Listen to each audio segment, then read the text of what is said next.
Welcome to our channel. Today we how to backup EC2 EBS snapshots with automation, beginner guide step by step clearly.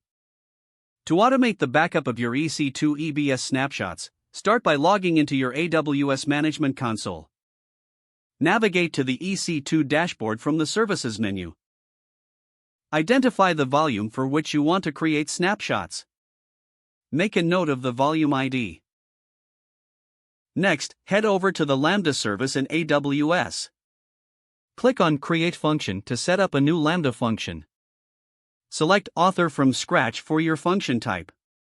Give your function a meaningful name related to EBS snapshot automation. Choose Python 3.x as the runtime for your function. For the execution role, either create a new role or use an existing one with necessary permissions.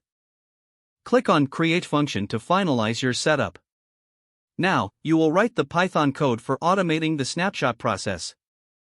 In the function code section, start by importing the necessary libraries, Boto3 and datetime. Initialize a session using Boto3.client, EC2.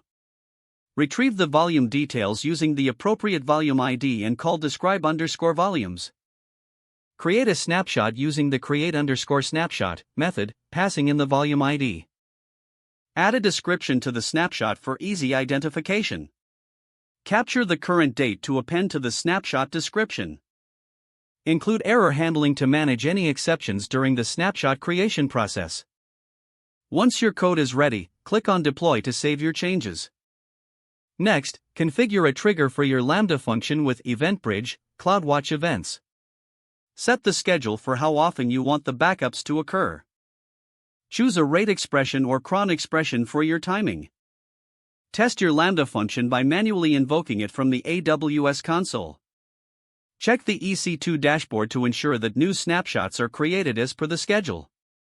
Keep an eye on your AWS CloudWatch logs for any errors or debugging information. Regularly review your snapshot retention policy to manage storage costs effectively. By following these steps, you can successfully automate EBS snapshot backups in AWS EC2. Don't forget to like this video and subscribe to our channel for more step-by-step tech guides.